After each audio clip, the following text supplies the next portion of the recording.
Pessoal, vamos falar um pouquinho hoje sobre a educação do cavalo para ser selado. Bom, a ideia é conseguir selar o cavalo com ele aqui parado, tranquilo e esperando. Na verdade, não é uma questão do cavalo ser manso ou não, a questão é de quão educado é o seu cavalo. Então, todos os cavalos podem chegar nesse ponto de serem selados tranquilos, sem querer morder, sem ansiedade. Isso facilita a vida do tratador, do cavaleiro, às vezes na prova.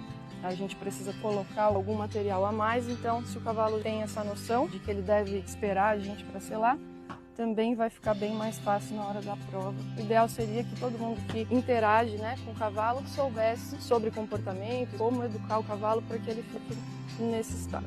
Aqui, na verdade, já é o começo do trabalho, Se eu tenho um cavalo organizado e tranquilo aqui, ele já começa também o trabalho mais focado e mais organizado.